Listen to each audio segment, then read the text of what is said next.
please welcome to the stage Stacy Walker.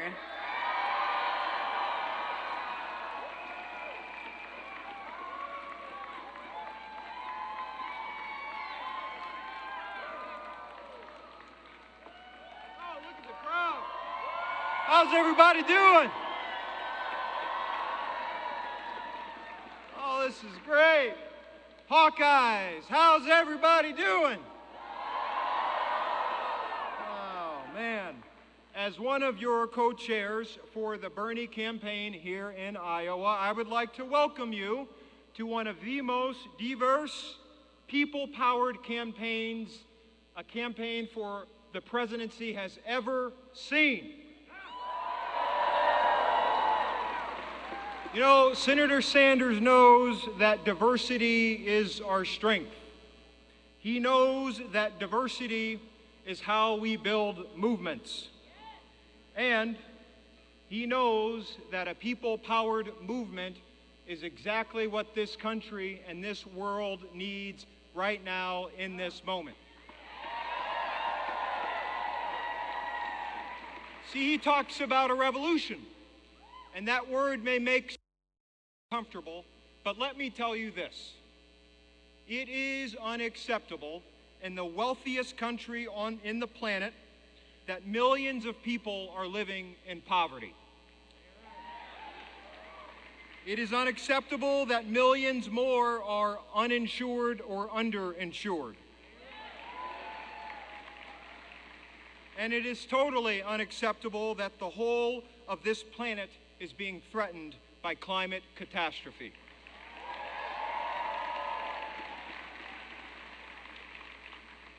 So we've created a movement. We got a lot of good people here. I know my state senator is here, Rob Hogue, who is a climate champion in the Iowa legislature. I know my good friend Kimberly Graham is here, who is running to unseat Joni Ernst.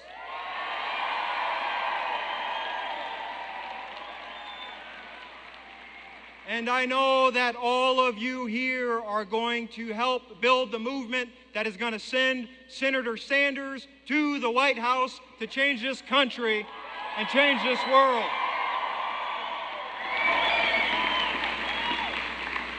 So I know we've got a lot of things to figure out, and times are tough right now. And later tonight, you're going to hear from some people who have a few plans and ideas on how we are going to course correct. Because if we believe that a quality education can lift people out of poverty, I know a man who wants to raise teacher wages and invest in our education system and cancel all student loan debt and make college tuition free. No questions asked. If we believe that access to quality health care is a human right and not a privilege, I know a man who wrote the damn plan that would guarantee health care for all people.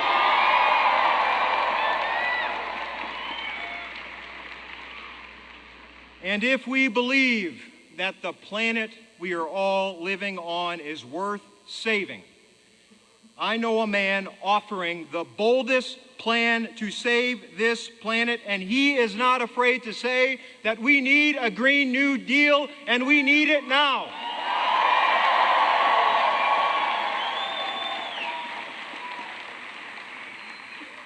So this race is filled with many capable and qualified women and men, and we are better off because they have decided to run. And I've been around politics for a long time now, and I can tell you with all sincerity that this campaign is special.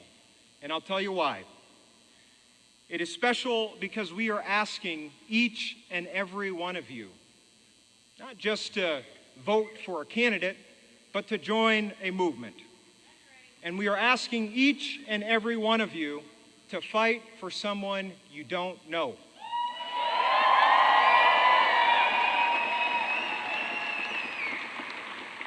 We're asking each and every single one of you to stand up for yourselves and for one another to demand change. Because we're not running for health care for just some people.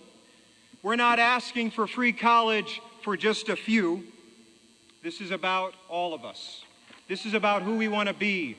This is about the future. This is about other generations, your grandkids. This is about the world that we can have if we just so dare to dream of a better country, a better society, a better place. This is what we can do when we dream it. So, while some folks would have you believe that our goals are too lofty, remind them of this. We have more supporters of this campaign effort right now in time than we did in 2016, and there are a gazillion people running and more people trying to enter this race.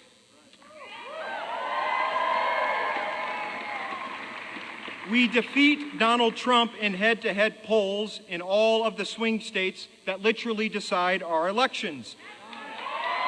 Now, and I don't know if you guys know this, but yesterday, this campaign held the largest rally of any candidate for president in Council Bluffs, Iowa.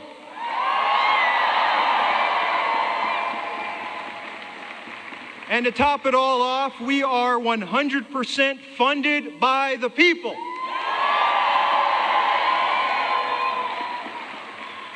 So, my friends, we are going to win. We are going to win. And we are going to win because you're going to show up on February 3rd. You're going to bring 3 or 5 of your friends to caucus, and we are going to do all of the hard work in between now and then. And we will win Iowa, and we will go on to win the other states. We will win the Democratic nomination. We will win the presidency. We will start a movement, and we will usher in the most progressive agenda this country has ever seen. But we are going to do it because all of you believe in what we can be, and all of you support the good senator from Vermont, Mr. Bernie Sanders, who will be the next president of these United States. Thank you. Thank you for your support. We appreciate you. Please welcome to the stage Rockne Cole.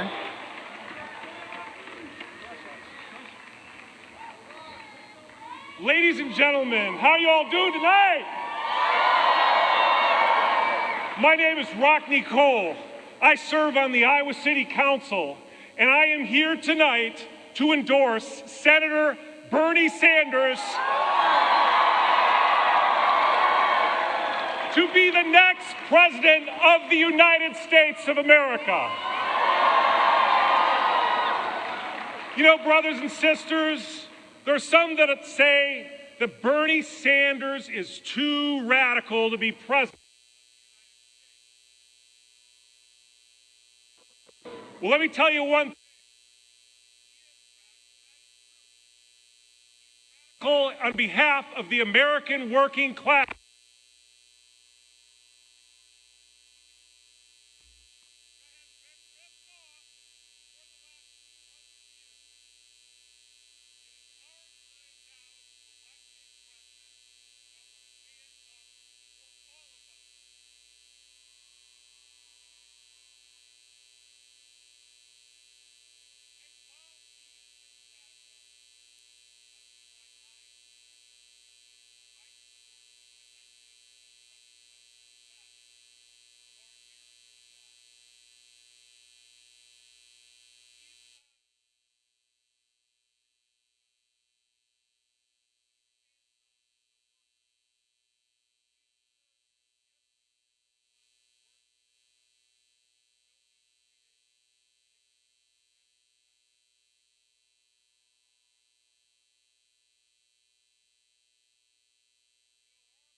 brothers and sisters, on the 3rd of November of 2020,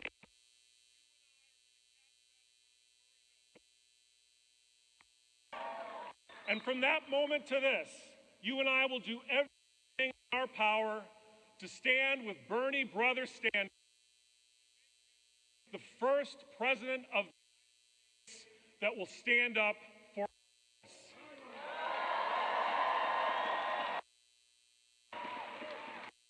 Ready for that revolution? And now it is my distinct honor and pleasure to introduce one of my heroes, Naomi Klein. Naomi Klein has been one of the leading voices and lights in our fight against the excesses of neoliberal capitalism. She's written such books like The Shock Doctrine, No Logo, and she's provided the framework so we can understand the forces that are beyond the capacity of all of us to understand in some respects. She's one of my heroes.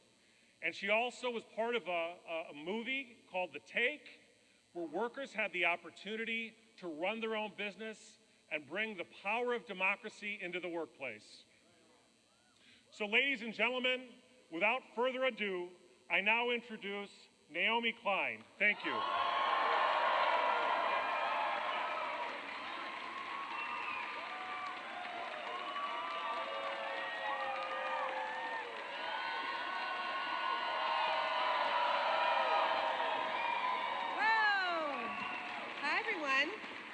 Do I use this one or do I use this one? Are you feeling fiery? Feeling good? Woo! Wow, this is incredible. I have to confess something to you.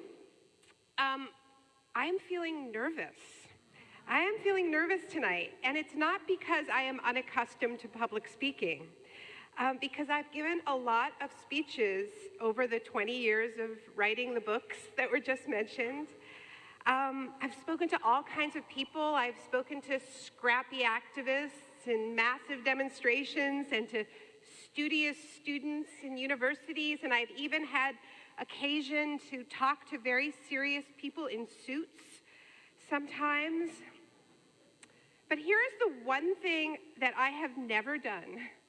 In 25 years of being part of movements for progressive change, I have never spoken at a rally formally endorsing someone running to be the President of the United States until tonight. Until tonight. And there are, lots of reasons why I never decided to dive into electoral politics before. I'm a writer, I'm a researcher, and writers, we like to keep our distance a little bit. I'm also part of social movements, and I believe passionately that we need social movements on the outside of power to push, right? And so I always thought, well, maybe we should keep our distance from politicians and be careful about getting so close. And yet here I am, standing before you to say that I endorse Bernie Sanders as the next president of the United States. And I want to share with you a little bit about what made me cross this personal Rubicon. Sorry? Louder. Is it this? All right. So I want to share with you what made me break my own rules. It has to do with our moment in history. It has to do with the stakes of our historical moment, what it means to be alive and breathing in 2019. Because what is happening to our planet is unprecedented in human history. We are seeing its very habitability threatened. We are seeing natural systems upon which all of life depends unraveling with terrifying speed. But that's not the only reason I'm here. Because at the same time that this is happening, this campaign is building the kind of grassroots movement that is demanding the sort of transformational change that we need to truly meet the measure of this crisis. And building that kind of movement is unprecedented in my lifetime. I have never seen anything like this campaign.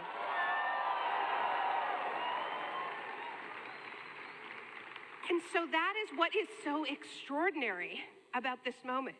It has promise and peril, one in each hand, and we have to hold these emotions all the time. Now, I write about the climate crisis.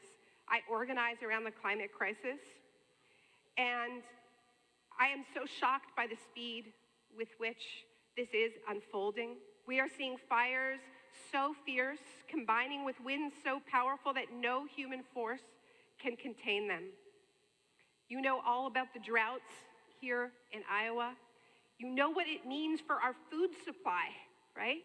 You know what this means. You know what it means to live near rivers so swollen that they threaten huge swaths of this state, and the same thing is happening all over the planet. Millions of people are being displaced by floods, by unprecedented storms, and of course by fire. And when they move, because they have to, because of forced displacement, then they meet this other kind of fire, which is the fire of hate. The fire of these rising far-right movements that want to distract us by pitting people against each other, by directing attention to the most vulnerable so they are free to pillage the last remaining wildernesses on this planet from the Amazon to the Arctic. That is what they are doing.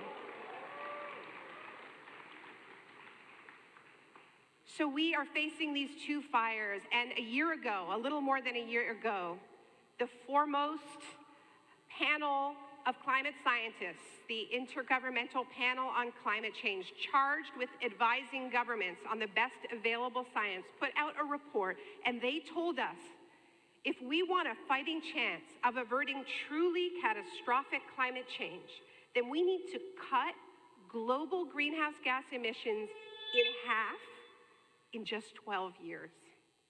Not start it in 12 years, have it done in 12 years. And in a rich country like this one, we have to get it done faster. And that's something that Bernie Sanders understands, because that is what is fair and that is what is just.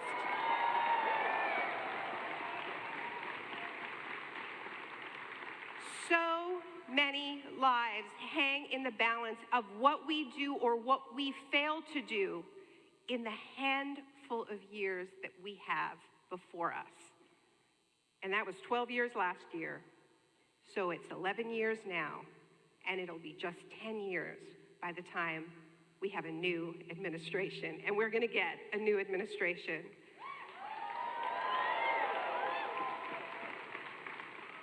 When the IPCC put out that report, they said it is possible to do this.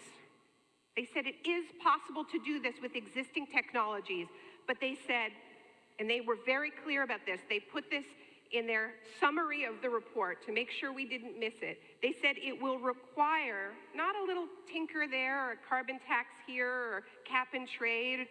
No, they said it will require unprecedented transformation in virtually every aspect of society.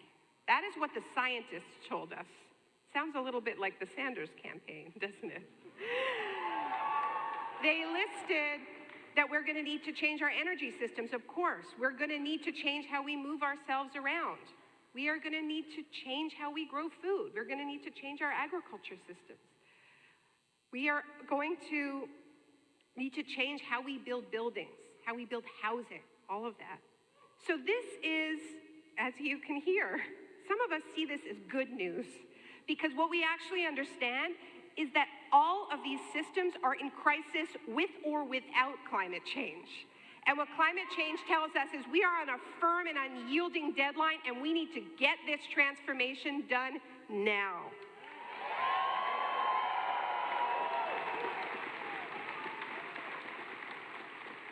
This is the promise of our moment. Millions upon millions of people in this country are ready for that kind of change, are hungry for it. Ideas that for so long we were told were too marginal, too radical, impossible, unserious, are actually incredibly popular. In fact, they're the most popular ideas in the country. Ideas like Medicare for all, like free public colleges for all and an end to student debt, like an end to endless wars,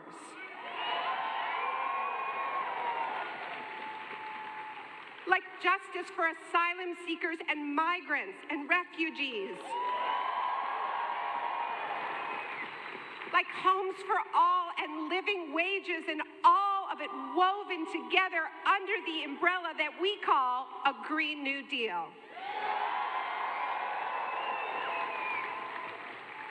We are living through a sea change in people's desire for transformational change to our economy, yes, but more fundamentally to how we treat one another. We want to be the kind of people who fight for people we don't know.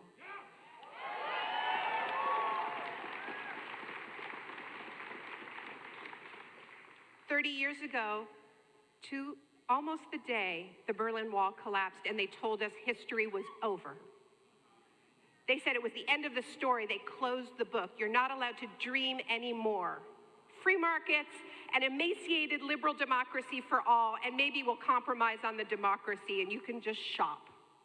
And that was supposed to be the end of the story, but the story is not over, and we are writing the story now. Let us pause to appreciate how extraordinary it is to be alive in this moment. A progressive movement for fundamental change to our economic system has not been this close to power in nearly a century in this country.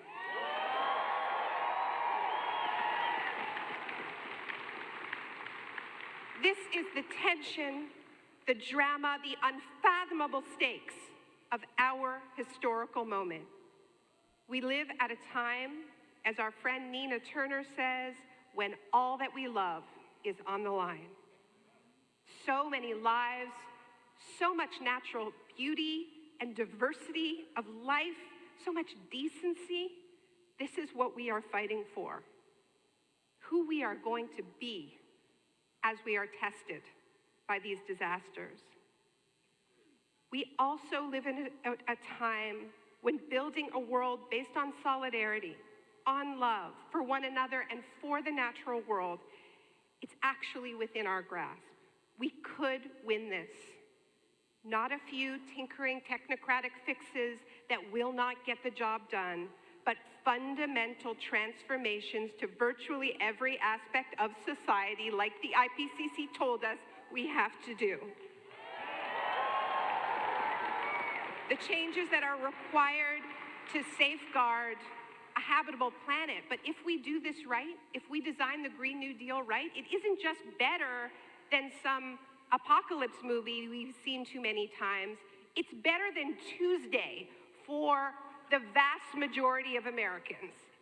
We are fighting for the present, not just the future. So, and we are doing this just in the nick of time on the climate clock. That is unbearably exciting. It's also, I find it a little bit terrifying because it means we cannot mess this up. We cannot blow this. We have run out of second, third, and fourth chances. And that is why I'm here tonight, in with both feet, with boots on, because this is not a moment when any one of us can afford to sit on the sidelines. There is a democratic socialist with a chance of winning this election.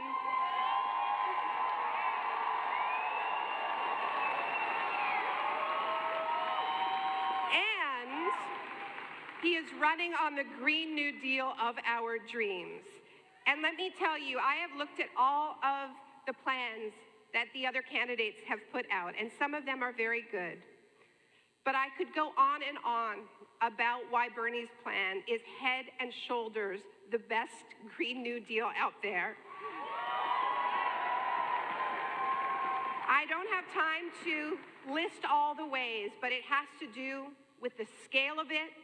It has to do with the boldness of it. It is the only plan that is truly at the scale of the crisis that we face. I want to highlight a couple parts of this, though.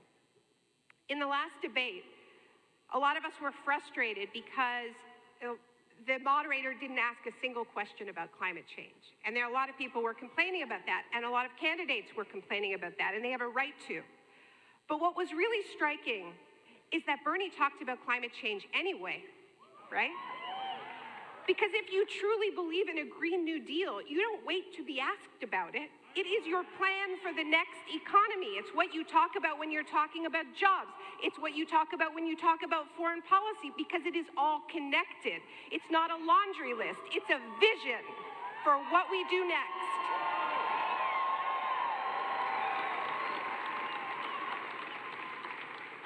Something else I just want to highlight about one thing that really makes Bernie's plan different. It talks about the need for energy democracy. That as we change our energy system away from fossil fuels and to 100% renewable energy, we don't have to replicate the same concentration of wealth that we have had in this extractive economy. We can have publicly owned, community-owned, cooperatively owned renewable energy. So you don't get stuck with higher utility rates while the energy companies pocket all of the money generated from the renewable energy on these lands. That cannot happen. We need that money to help pay for this transition. And so this is a key part of what makes Bernie's plan different and why I believe in it. There are many other parts of it. Another one I want to highlight is Bernie's willingness to confront the culture of militarism in this country.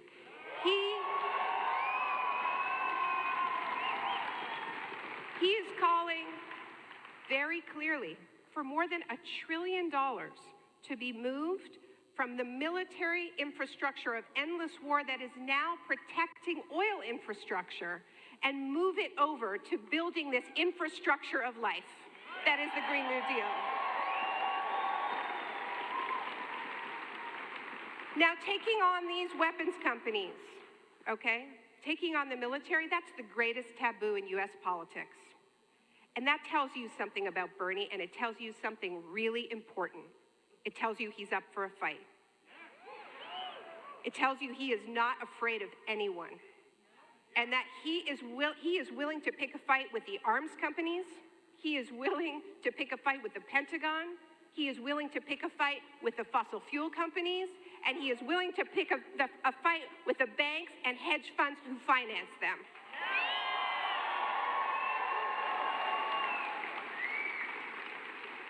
And we have to be clear that this is a fight. And that's why I'm so heartened by that. Because sometimes people try to finesse this, and it cannot be finessed. Because there are trillions of dollars in profits that are not going to be made if we get to have a future, okay? We have to be very clear on that. And so the truth is that even though Bernie's plan is, as I said, head and shoulders better, that's not the only reason why I support him. I also support him because he is the only one who has an actual plan for how we are going to build the power to win this.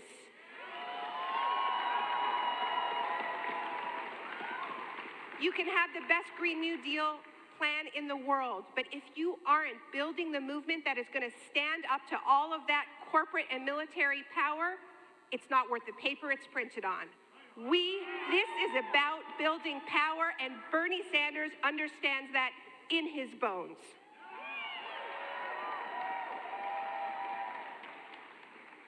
And we know this from history, because this country has achieved periods of tremendous progressive change in the past. The abolition movement, the post-Civil War Reconstruction, the original New Deal, the Civil Rights Movement, the Women's Rights Movement, and many more movements. And it was never enough. And they were always cut too short too soon. It was never sustained enough, including the original New Deal, which left many people out. But when these movements happened, the victories were not achieved because somebody had a good plan and somebody gave some good speeches. Those speeches and plans are really important. We need those. But they happen because mass movements of regular people came together to confront the entrenched power of elites. It happened because the balance of power in society changed. It happened because of organizing. Messy grassroots organizing that is always vilified by elites. And there is one candidate who understands that. I have some friends out there who are still, not in this room, but maybe out there, who are still sitting on the fence. And I want to end with a message for them. This is not one of those moments where we are allowed to wait and see which way the wind is blowing. This is also not a moment to nitpick and wait for some idea of perfection. It is a moment to look inside, to grapple with the stakes, the promise, and the peril.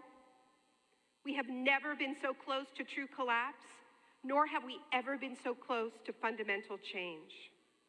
This campaign is about coming together as a movement so strong and so determined that we create our own damn weather system. Thank you so much.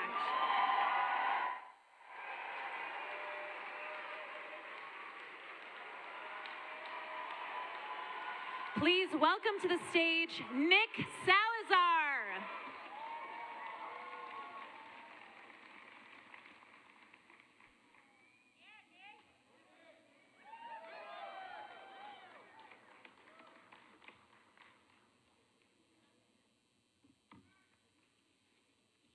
Thank you, Supervisor Walker, Councilman Rockne, and Naomi Klein for your remarks, and everyone for being here today to continue the revolution here in Iowa, where it began back in 2016.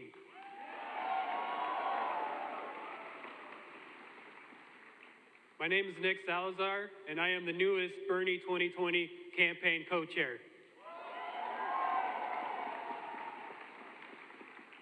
I am from Muscatine, Iowa. I am a father, a husband, a civil rights activist, and immigrant advocate. My work is revolved around the belief that everyone should be able to live a full and healthy, dignified life, no matter who you are or where you come from. And like Bernie, I know where I came from. My family, like so many Latino families, came to Iowa in the 1960s in search of better opportunity. We found work in farming, meat packing, and on the railroads.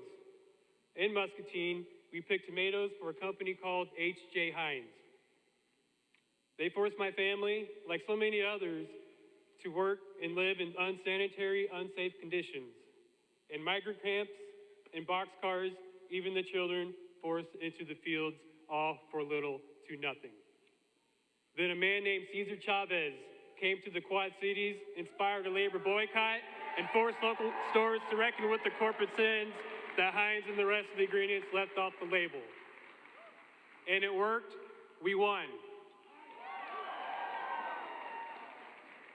But such victories are never final. The work continues. Today, our immigrant brothers and sisters on both sides of the border are being brutalized by a broken, inhumane immigration system. Families are separated. Workers are exploited. ICE agents raiding our communities. Dreamers dangle in limbo. That is why I am excited to share with you that Senator Sanders just dropped the most progressive and comprehensive immigration plan in the history of presidential politics.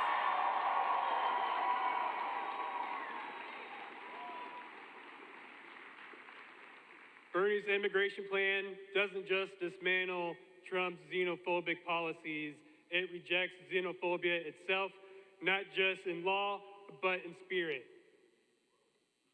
It confronts the hatred and fear that gave us Trump in the first place. Unlike any other Democrat, Bernie's immigration plan calls for closing las hileras, where migrant children first experience of the United States is to freeze and starve for days. Bernie will put a moratorium on deportations. Bernie will restore and expand DACA.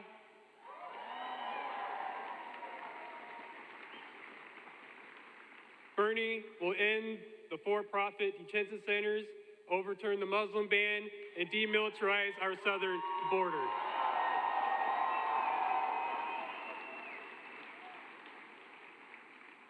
Bernie didn't just sit down with some think tank and some posters. He built this plan by listening to dreamers, immigrants, and activists. Estamos con Bernie porque Bernie está con nosotros. We stand with Bernie because he stands with us.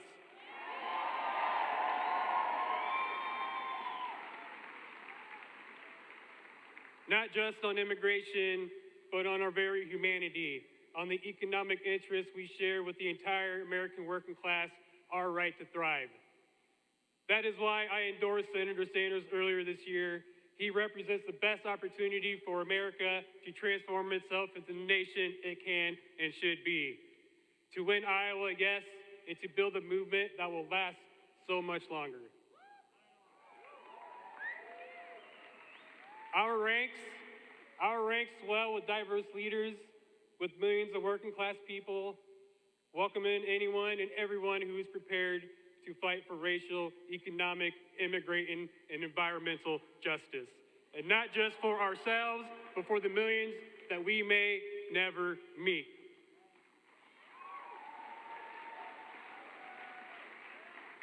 And I am ready to be a part of that fight as campaign co-chair here in Iowa. Now, I am honored to welcome to the stage a fellow fighter in this movement, a leading light of moral clarity and a living testament to the idea that, as she once said herself, hope is not something that you have, hope is something that you create.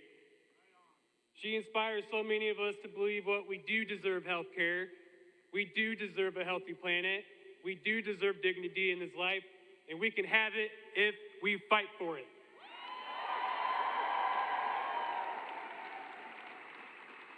And she knows the right side of history when she sees this. Let's give a warm Iowa welcome to Congresswoman Alexandria Ocasio-Cortez.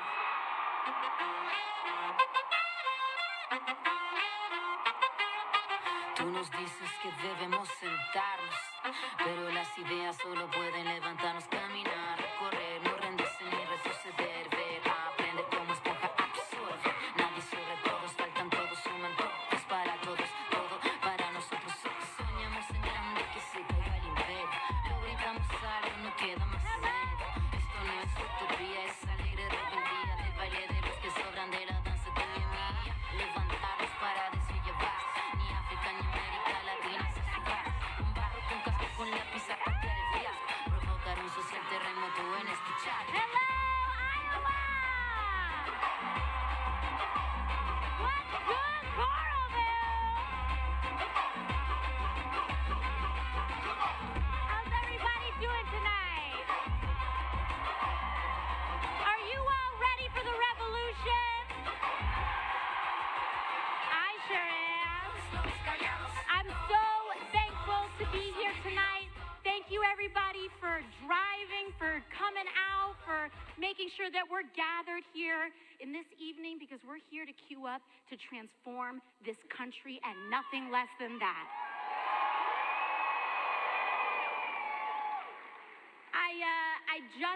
This is my first visit. Gracias!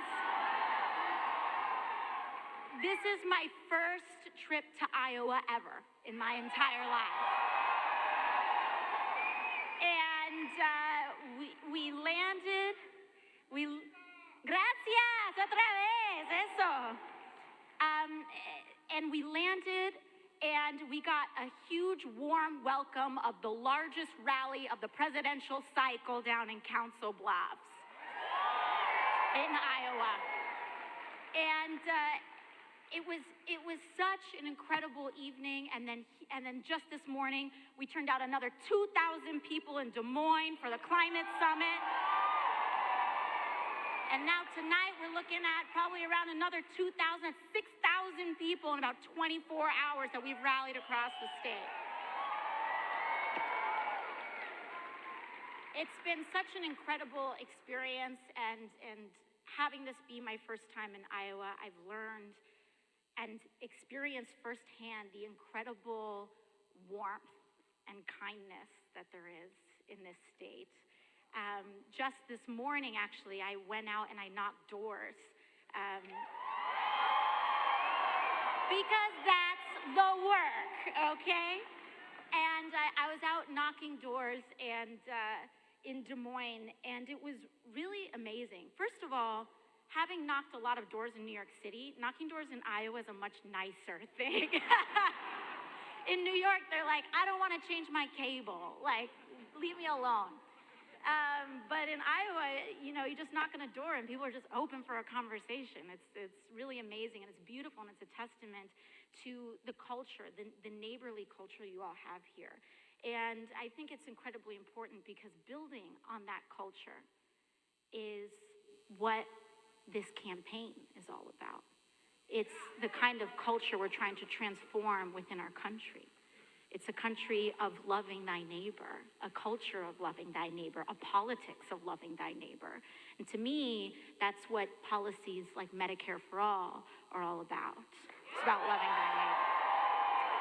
To me, ending police brutality in America is loving thy neighbor. To me, ending a brutal policy of caging children and their parents is about loving thy neighbor, ending that policy. To me, a living wage is loving thy neighbor. And to me, a Green New Deal is loving thy neighbor, our children, and our planet. And what's incredible is that we're holding these record-breaking rallies just weeks after we held the largest rally of the entire presidential cycle in New York City, in Queens. And what that tells me is that we're onto something. What that tells me is that people are ready for a true political revolution in the United States. And I think what's important to really communicate with that, and what that means is that it's not a slogan. It's not a hashtag. We're talking about actually transforming the center of power in the United States to focus on the working class. And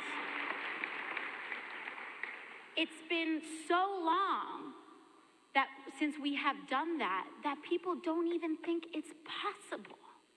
That's how long it's been. But this is not the first time we're trying to do this. We have been here before. We have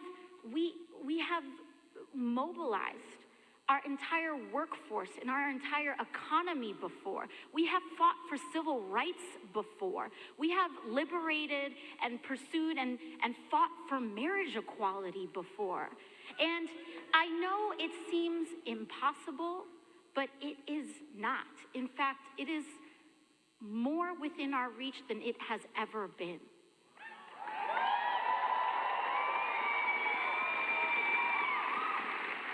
At that rally in Queens, I was talking to folks, and one of the things that I mentioned was that it was just last February that I was waitressing at a taco joint in downtown Manhattan. It was just last February. And no one would have thought that this whole situation was possible. I I didn't, years ago, I didn't even think it was possible.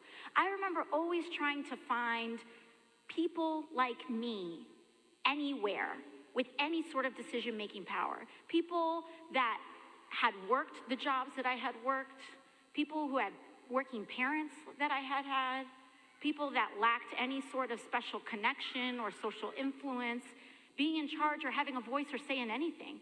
And I remember just not really seeing it and wondering if it was even possible. And for a while, I felt like I got jaded about our political system. For a while, I just felt this is a show. This is theater. And that our politics don't actually work for us. And what I was mentioning earlier today about the climate summit is that politics at its best is about love, as I mentioned. And one of the reasons I think people get so cynical is because we're tired of having our heart broken all the time.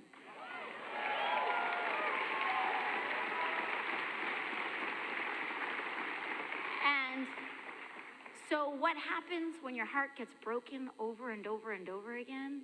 You just say, opt out, like I'm over this.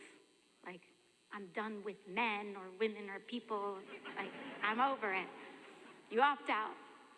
But what happens? You hold on to that darkness. That doesn't go away. You hold on to that anger. You hold on to that resentment. You just keep it inside. And that's what's happened in our political process. That's what's happened to our sense of power. But the moment that turned around for me was when I decided to do something again.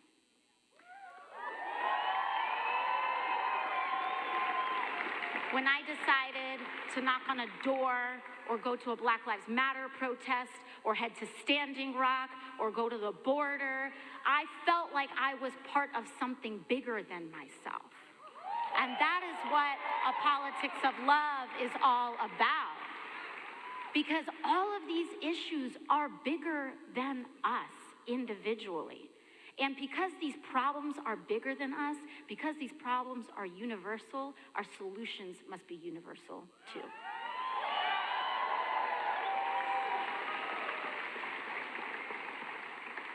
You know, one of the questions and one of the questions that we have is, that I've often gotten is, why Bernie?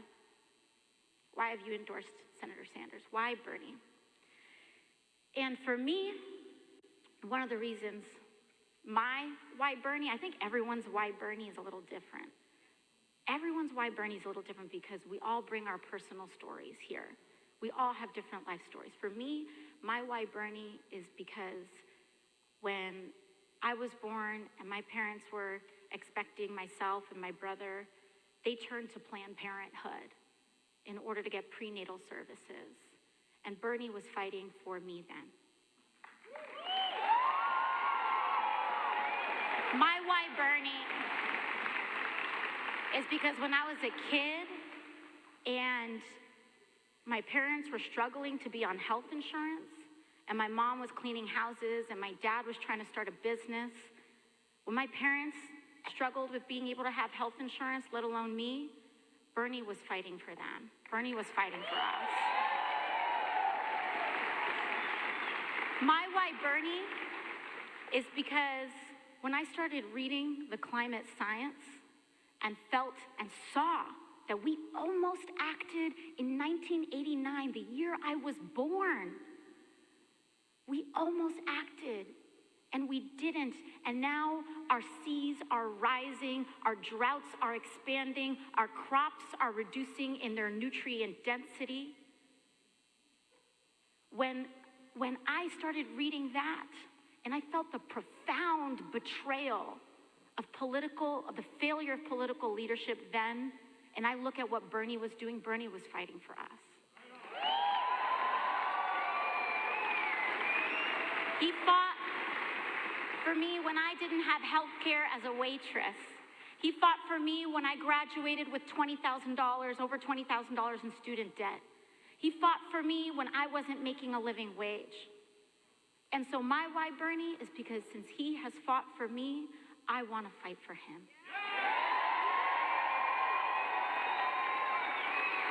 because there's a lot of talk in this cycle about unity. What does that mean? I don't know. What I do know is what solidarity means.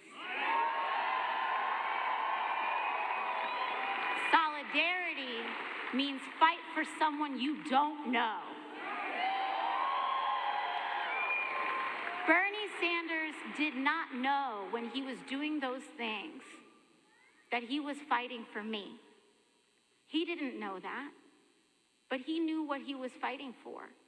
And now we want to fight for people we don't know too. That's what we have to do in this moment. Because people can unify under anything, really. You can unify, you can say like, let's unify under what have you, this, that, or the other. But solidarity means we're going to fight for each other. Solidarity is Medicare for all. If you don't have insurance, I don't want it. If you don't have insurance, I don't want this system that we have. It's a rejection of this system. And I don't.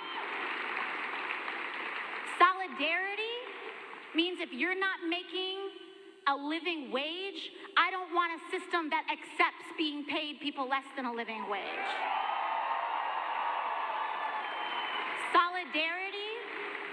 Solidarity means that if children and immigrants are being caged at our border, we can dismantle the systems that put them there. That's what solidarity means.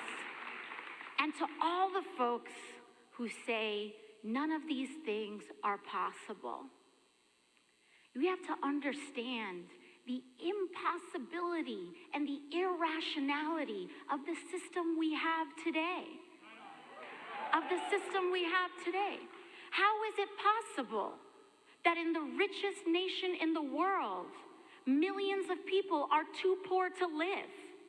How is that possible? That is what is impossible and unacceptable to me for a moral nation. How is it possible that when so many people are talking about unemployment, or rather that there are too many jobs, we can't fill them, that we reject people who are trying to come here and build a better life? That is impossible in a moral nation. How are we supposed to believe that in the wealthiest nation in the world, people struggle to keep a home? That is what is impossible. And so it's not that what we're fighting for is unreasonable. It's that people with limited political imagination cannot imagine an America that provides for working people. And that's not our fault, it's theirs.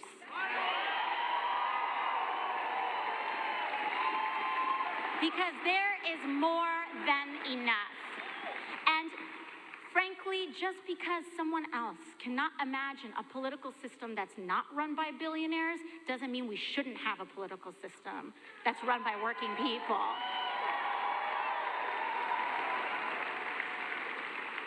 It's funny to me when we talk about a Green New Deal and people say, this is too ambitious, this is too big. It's almost as though they can't imagine us valuing anything else more in our budget than war. It's that they can't imagine an America that values education as much as it values war, that values saving our planet as much as it values war. It's almost as though folks can't imagine a country that believes that saving our planet is more valuable than a Wall Street bank bailout. Because we paid for that just fine. I think about some of our largest expenditures as a government and as a country, and they happened with the snap of a finger. You ever notice that? $2.1 trillion tax cut for billionaires and corporations happened like that overnight. Wasn't that hard, was it? A multi-billion-dollar bank bailout to help reward the CEOs that took our homes away happened like that. That happened like that. So why is it that we need to wait 3 generations to guarantee health care to all Americans? Why is it that we have to be told that we need to wait until it's too late to act on climate change? And so we're being had. We're being had because all of this gaslighting in our political system is not true.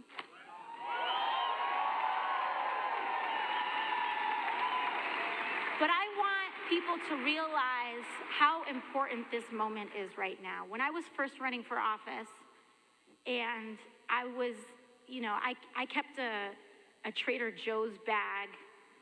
I put all of my canvassing materials in there. I put my clipboards and my little postcards that I had made, and I would tuck it behind the bar, and I'd work my shift, and then I'd grab my bag, change out of my clothes, and take a train out to Queens and do house parties with people and talk to people, 5 people at a time. And it was crazy. Only like a mad person would do this. Like, I don't know why, what overcame me. But, and I would go 5 people at a time to living rooms for months. And I go to a living room and there'd be 5 people in that living room, and I'd be telling them that actually we can unseat one of the most powerful members of the Democratic Party from our home. And people said, "You were crazy." And I said, it's not crazy for us to fight for ourselves and stand up for ourselves. So people have been telling us that we're nuts forever, and we have been accomplishing the impossible for a long time. This movement has been accomplishing the impossible the whole time. Because in this last century, we've electrified this country, literally. We have to think about things like the Tennessee Valley Authority, and we go dig back. And when people try to accuse us of going too far left, we're not pushing the party left. We are bringing the party home. It's time that we become the party of FDR again. It's time for us to become the party of the Civil Rights Act again. It's time for us to become the party that fights for queer liberation again. An anti-war party, a party that establishes peace and prosperity. That's the party I want to be again, and I want to go back home. That's what I want to do. And in order for us to go back home, we cannot go back home alone. We have to go back home together. That means we need to go back home with feminists. That means we have to go back home with the labor movement. That means we have to go back home with Black Lives Matter, go back home with the immigration movement. That means we have to go back home with the Fight for 15. That means we have to go back home. That's how we go back home. Solidarity means you fight for someone you don't know. That solidarity means you bring someone with you to caucus.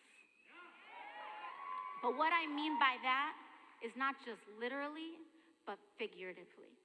Because I want you to vote, and I want you to caucus for someone you don't know. That's what that means. It means that when you walk in that night, you're gonna fight for a community that you haven't fought for before. That means all of us have to grow. That means all of us are in the pursuit of self-development. Because we need to understand our interconnected struggle. I was on my way here to Iowa, and I was reading a lot about climate change. Soybean yields are set to cut 25% by 2050 if we don't do anything about this. Maize as well. Sea rises out in coastal cities are set to threaten every major coastal city by 2050 in some way, shape, or form. Internet servers are on our coasts. And when those sea levels rise, it's going to create systemic failures if we do nothing. So tell me what costs more, doing something about it or not doing something about it? And with that, we have to realize that this country we have, the way things are today, is a choice. We choose to live like this. Our systems, our political leadership, etc., we have chosen in the richest country in the world to allow people to die because they can't afford insulin. That's not an accident. That is a choice of policy and of structure. And we don't have to choose that anymore.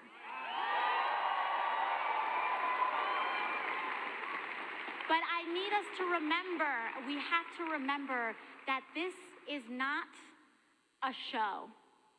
This is not something that we watch. This is not something that we watch on television. We don't watch the polls. We don't observe a political race. We gotta be in it. We change the polls. We don't watch the polls, we change the polls. We bring people with us to caucus. And we talk to people who have never been engaged or involved before. In my race, we won because we expanded the electorate 68% over the last off-year midterm election. That's the work that we have to do. And that's the kind of stuff that people say is impossible. But when you fight for someone that you don't know, you can accomplish, and we can accomplish the impossible. So we need to stitch this together. And let me tell you, it's working. There wouldn't be 2,000 people in here tonight if it wasn't working. But our future is not something that is guaranteed to us. Our future is not guaranteed to us. The quality of our future is not guaranteed to us. It's something in this moment that we have to fight for. And we're not gonna get a shot like this again. Not at this time, not in this way. So we need to go for it all. We need to go for it all because 10% better is not much better at all. And so with that, I want to introduce to you my friend, a man that fought for all of us for so long, and now we're here in this moment to realize a vision of universality and solidarity. I'd like to introduce to you all Senator Bernie Sanders.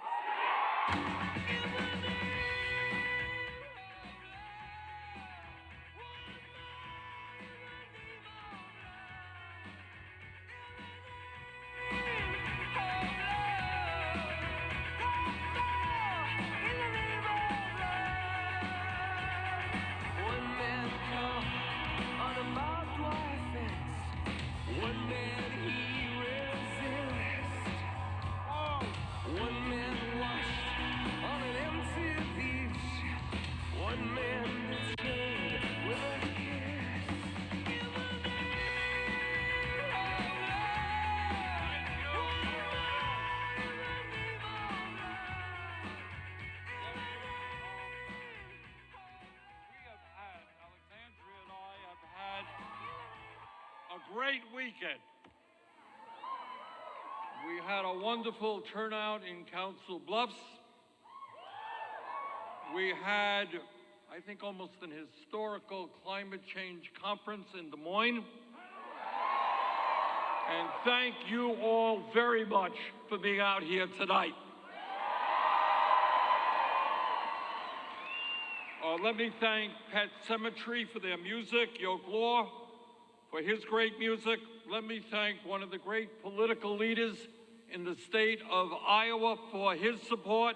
Thank you, Stacey Walker. Let me thank Councilman Rockne Cole. Let me thank one of the great and important writers in America, Naomi Klein, for all that she does. Let me thank Nick Salazar for the great work that he is doing.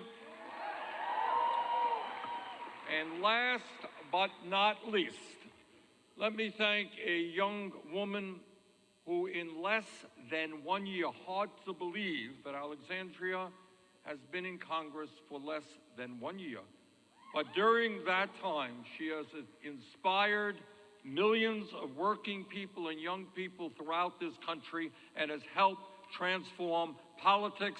Alexandria, thank you so much for all you're doing.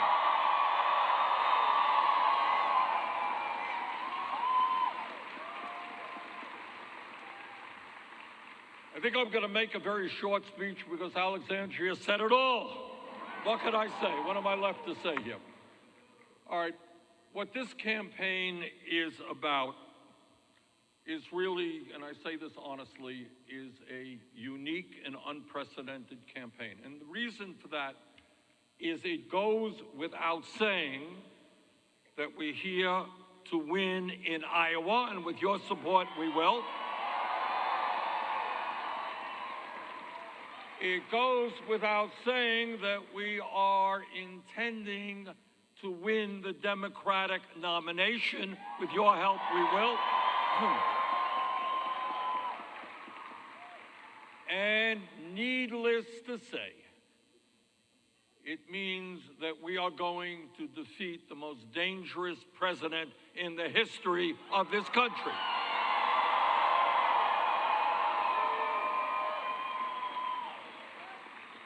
And I am more than aware of the election results in Iowa in 2016. But I believe that irregardless of one's political views, the people of Iowa, the people of America understand that it is not acceptable that we have a president who is a pathological liar, that we have, and again, people can have different points of view, but nobody I know believes that we should have a president who is running one of the most corrupt administrations in the history of this country. And people understand that we cannot continue to have a president who is a racist, a sexist, a homophobe, a xenophobe, and a religious bigot. So I understand, believe me, I understand that not everybody in Iowa agrees with everything I say. I got that. One or two people disagree. But on the other hand, I hope and do believe that a majority of the people in this state and in this country understand that the person in the White House is not somebody by temperament who should remain there. But our campaign is unique, not only because we intend to defeat Donald Trump. We are unique because we understand that at this moment in history, it is imperative to transform this entire country. That it is imperative that finally we create an economy, a government, and an energy system that works for all of us, not just wealthy campaign contributors.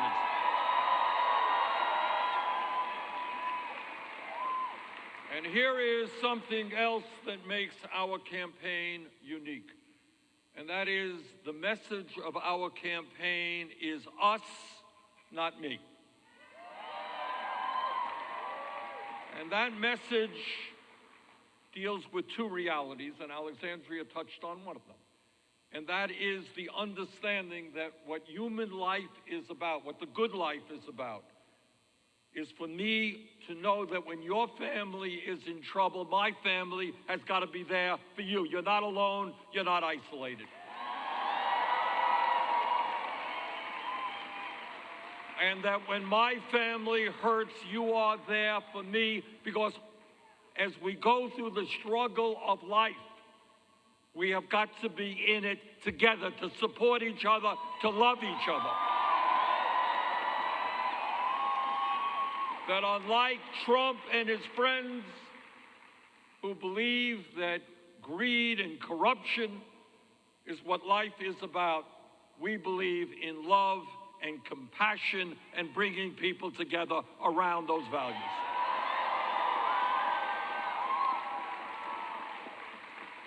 But there is another meaning when we talk about us, not me. And no other candidate will tell you this, but it is the truth. And that is no president, not Bernie Sanders or anybody else, no matter how honest or well-intentioned he or she may be, no president can do it alone without a strong grassroots movement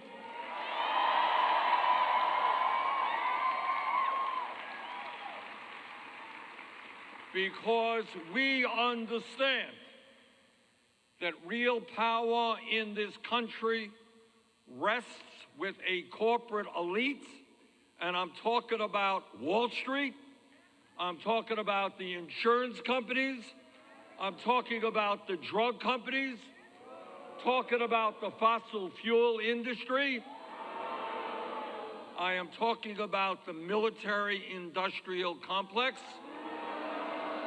I am talking about the prison industrial complex, and I'm talking about the whole damn 1%.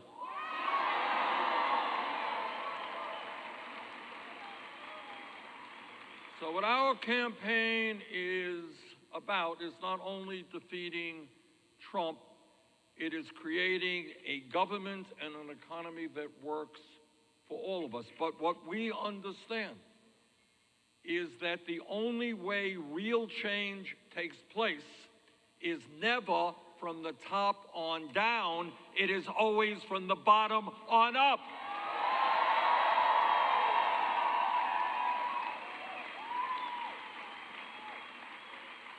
That is the history of the labor movement.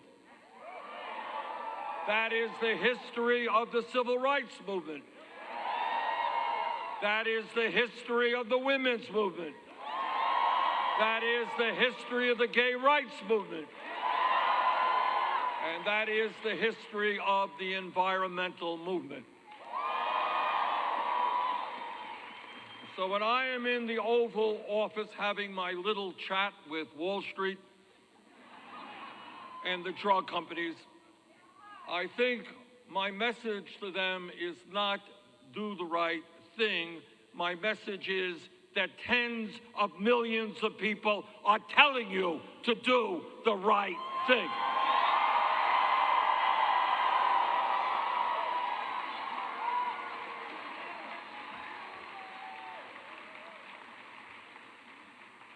Our campaign is going to end a corrupt political system dominated by billionaires and wealthy campaign contributors.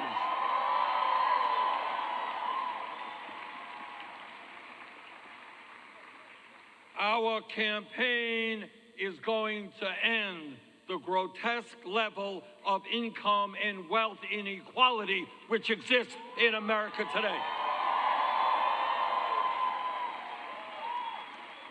So tonight we say to Michael Bloomberg and other billionaires, sorry, you ain't gonna buy this election.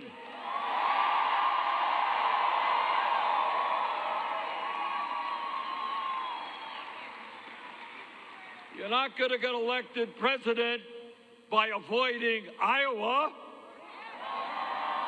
by avoiding New Hampshire, South Carolina, and Nevada. You're not going to buy this election by spending hundreds of millions of dollars on media in California. Those days are gone. The reason why we are going to win this election is because we have well over 1 million volunteers in every congressional district in America. We have thousands of volunteers here in Iowa knocking on doors and making phone calls. And yes, we don't have a super PAC, and I am not worth $52 billion. But this is what we do have. We have raised more campaign contributions from more Americans, averaging $16 a donation than any candidate up to this point in the history of American politics.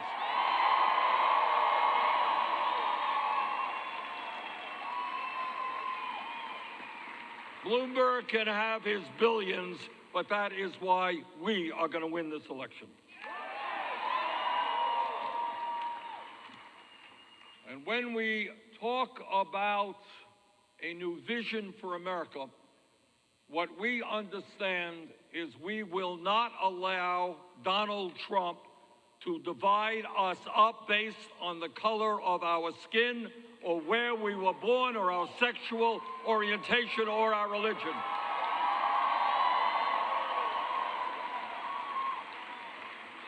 We are going to win this election because we're bringing our people together, black and white and Latino, Native American, Asian American.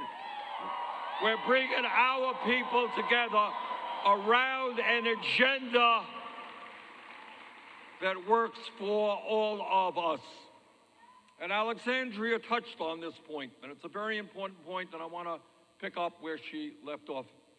Our major obstacle is not Wall Street, and it's not the drug companies, the insurance companies, the 1%, and all their billions of dollars. Our major obstacle is what the establishment does to us every single day in limiting our imagination as to where we go into the future.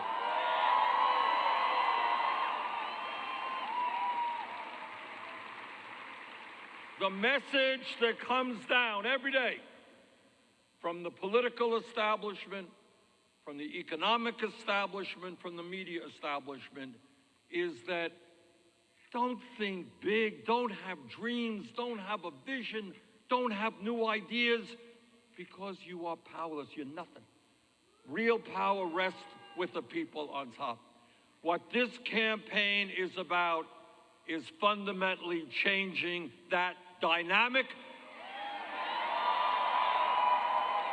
and understanding that real power rests with us, not the 1%.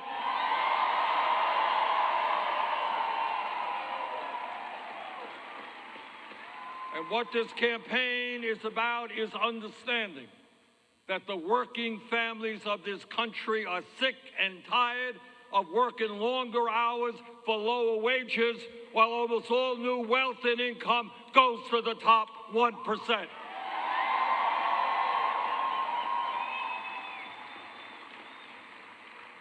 Working families of this country are sick and tired of seeing 3 people own more wealth than the bottom half of America.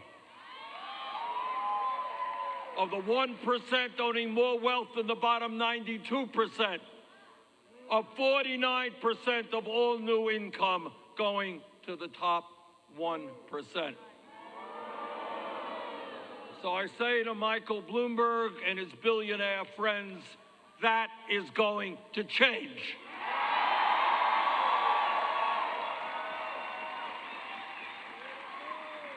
Now, one of my heroes, and I know your hero as well, a man named Nelson Mandela. And Mandela spent much of his adult life in hard labor in jail because he stood up against the obscenity and vulgarity of apartheid in South Africa. And I want to just give you a quote, a very profound quote that came from Mandela. And this is what he said. He said, "It always seems impossible until it is done." It always seems impossible until it is done. Now, what does that mean? What it means is that the system tries to tell you that we cannot accomplish our dreams. And this comes from a man who walked out of jail to become president of his country.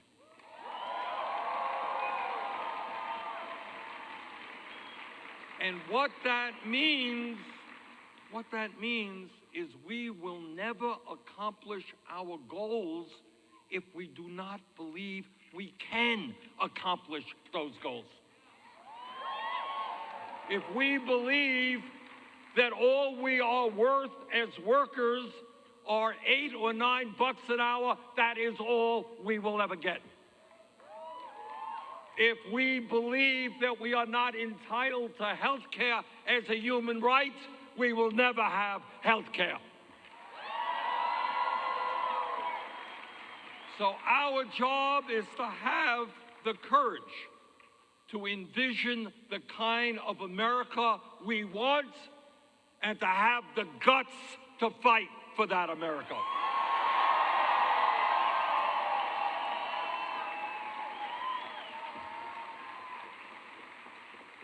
So what is our agenda? Let me be very brief and tell you what it is. It ain't complicated. We believe that economic rights are human rights. Yeah, it's great to be able to vote every 2 years or every 4 years, but you're not really free if you're making $8 an hour and you're working 60 hours a week. You're not really free if you can't afford to go to a doctor when you're sick. You're not free if you can't afford to get the higher education that your dreams want you to get. So what we are saying is, number one, education is a human right.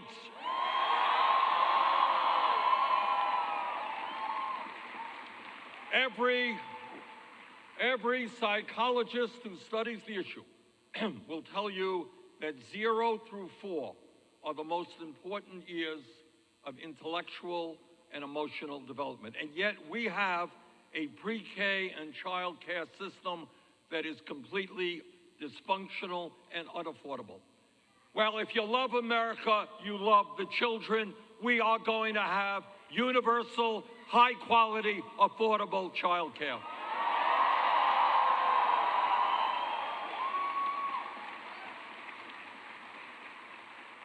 We are going to have the best public educational system in the world. And I want the best and brightest to go into teaching and education because they are going to be respected and well compensated for the enormously important work they do. I want young people to say, I am so proud that I am a teacher and impacting the lives of thousands of children.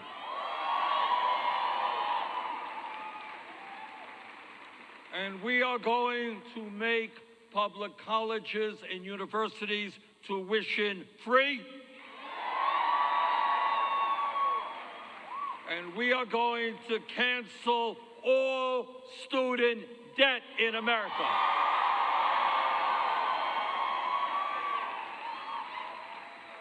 Now, my critics, who are legion, they say, hey, Bernie, that sounds nice, all these free things.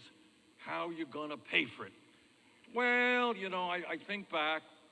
11 years ago, against my vote, Congress bailed out the crooks on Wall Street. Nobody worried about paying for that. Last year, 2 years ago, Trump and his friends gave $1 trillion in tax breaks to the 1% and large profitable corporations. Nobody worried about that. Today, we're providing hundreds of billions of dollars in tax breaks and subsidies for the fossil fuel industry. Well, what we are going to do is impose a very modest tax on Wall Street speculation to pay for free tuition and canceling all student debt. If we could bail out the crooks on Wall Street, we could bail out the middle class of this country.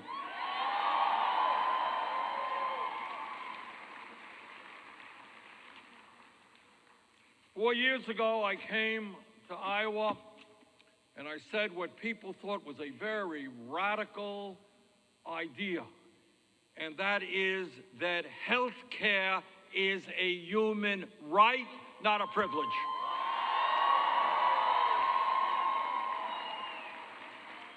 That idea ain't so radical anymore because people understand the cruelty and the waste and the dysfunctionality of the current healthcare system. In America, we should not be spending twice as much per person as the people of Canada or European countries while they manage to provide health care to all of their people. Meanwhile, in our country, 87 million are uninsured or underinsured, and 500,000 people go bankrupt every year because of medical bills. Now, can you appreciate the insanity and cruelty of a system that says, oh, you were diagnosed with cancer, you're a working class person, and you're now undergoing chemotherapy and radiation therapy. And if that's not bad enough, you're going to go bankrupt because you can't afford to pay the bills. That is disgusting. That is not what this country is about. Last year, the healthcare industry made $100 billion in profit. Well, tonight we tell the healthcare industry the function of healthcare is to provide quality care to all, not to huge profits to the industry and to Wall Street. And that is why, brothers and sisters, whether the insurance companies and the drug companies like it or not, we are going to pass a Medicare for all single-payer program.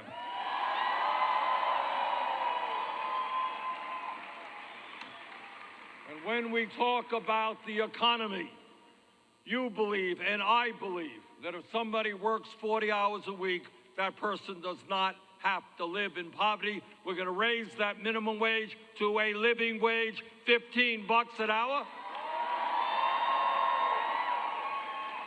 And you want to hear a really, really radical idea?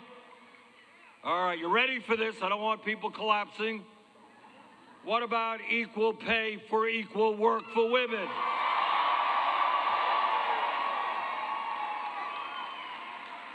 And what about making it easier, not harder, for workers to join unions?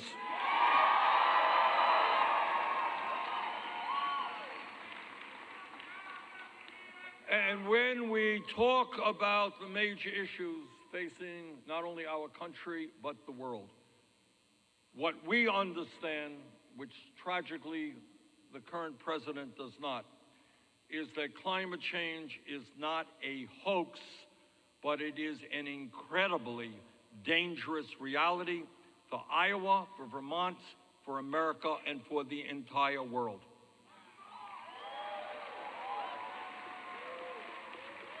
And I'm very proud to have been working with Alexandria, who came up with an outline called the Green New Deal. And we built on that outline to create the most comprehensive climate change plan ever introduced by any presidential candidate in the history of this country. And tonight we tell the fossil fuel industry that their short-term profits are not more important than the future of this planet. And whether they like it or not, we are going to transform our energy system away from fossil fuel to energy efficiency and sustainable energy. And in the process, we are going to create up to 20 million good-paying jobs.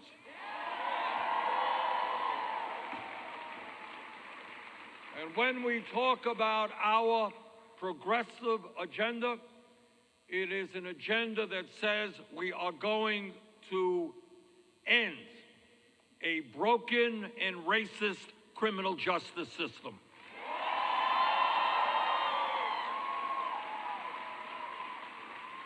It is an international embarrassment that we have more people in jail in America than any country on earth, 2 million people.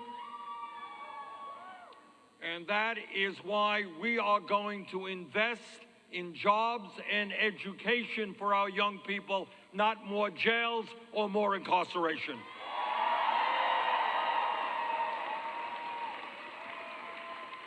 We are going to end private prisons and detention centers. We are going to end the war on drugs.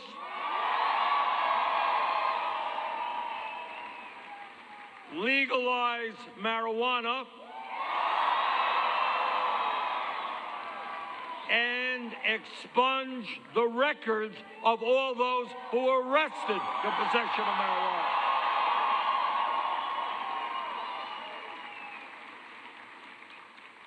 And we are going to end a system of cash bail, which allows, and this is unbelievable and a lot of people don't know it, tonight as we speak, 400,000 people are behind bars convicted of nothing. They were arrested, charges were made out against them, they were convicted of nothing, but they cannot afford the $500 or the $1,000 in bail to get out of jail. We're going to end that cash bail system.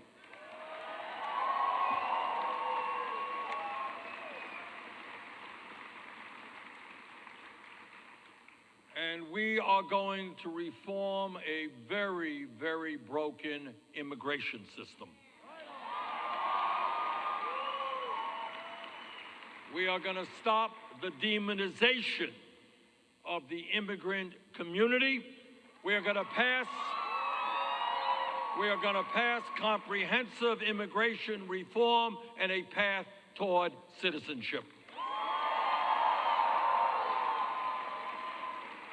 On day one, through executive order, we are going to restore the legal status of the 1.8 million young people eligible for the DACA program. And under our administration, we will develop a humane policy at the border.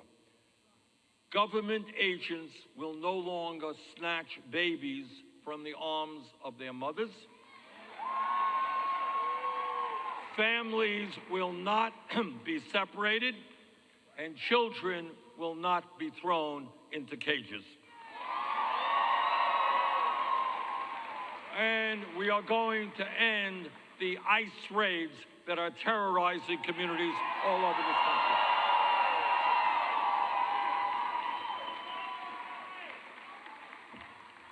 All of us are horrified and disgusted by the level of gun violence and gun massacres in this country. And what we are going to do is develop gun policy that works for the American people, that is developed by the American people, and not the NRA.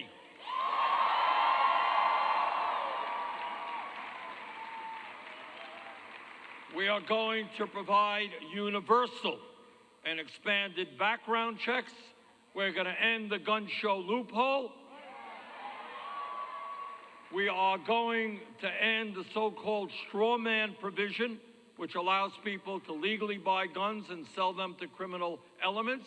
And we are going to ban the sale and distribution of assault weapons in America.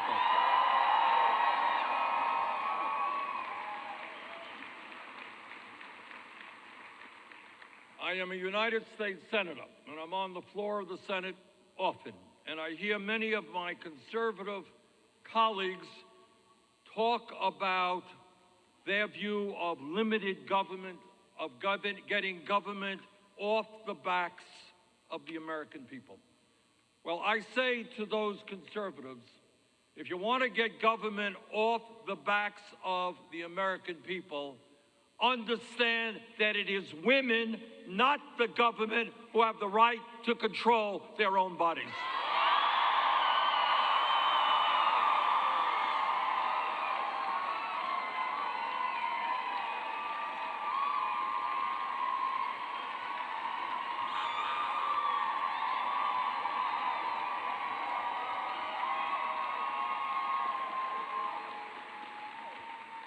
I am sick and tired of that conservative hypocrisy. And I can tell you for sure that it was the men in this country who were having the babies, their views would change overnight.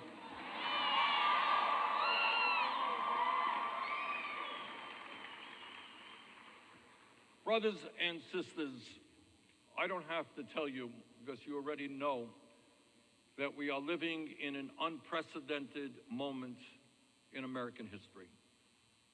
We have a president who thinks he is above the law, a president who clearly has never read the Constitution of the United States, and a president who I believe and will be impeached.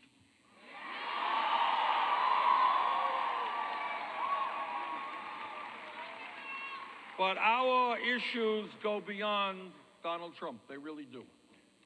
And they go to the fact that if we do not act aggressively in an unprecedented way, the planet that we will be leaving our children and grandchildren will be increasingly unhealthy and uninhabitable.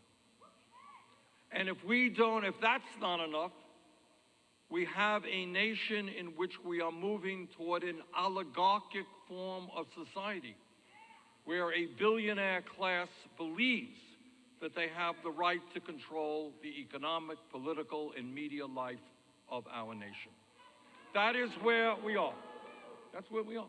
And these are huge problems. And the only way that I know that we address these problems, and what history tells us is the only way, is to create an unprecedented grassroots movement which reclaims this country from the billionaire class.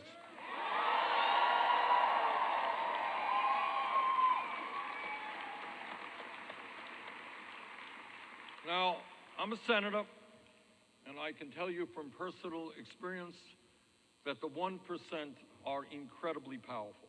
They have more money than you can dream of. They have unlimited funds to put ugly ads on television, to fund think tanks, to do all kinds of things.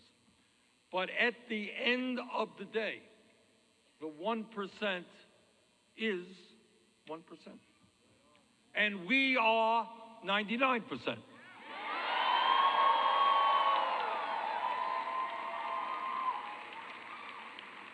And if we do not allow Trump and his friends to divide us up, if we are prepared to stand together, if we are prepared to get involved in the political process in a way that we have never done before, and here in Iowa, I don't have to tell anybody here, this state plays a very outsized role in the American political process.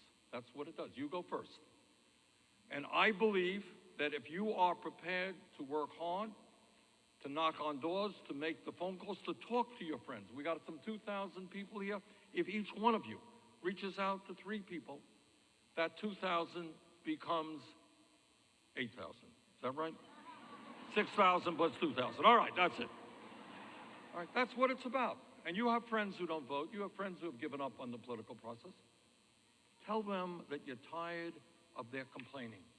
Tired of their complaining about low wages, lack of health care, student debt, climate change, racism, sexism, homophobia. Tell them the time for complaining is over. The time to get to work is now. And I believe that in this state, Iowa, we have just so many thousands of volunteers that if you work with our volunteers, we're going to win here in Iowa. And if we win here in Iowa, we're going to win big in New Hampshire. And we're going to win in Nevada. And we're going to do really well in South Carolina. We're going to win in California. And you know what?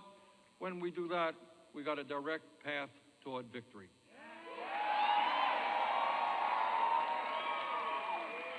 And when we become the Democratic nominee, we're not only going to beat Trump, we're going to beat him badly. But the day after we are inaugurated, I'm going to come back to you, because our job will not be finished just with a victory. We need to come together as a strong political movement of millions of people who stand up proudly and are telling the corporate elite that the principles of this country are not greed and corruption, but the principles of our administration will be justice. Economic justice, social justice, racial justice, environmental justice.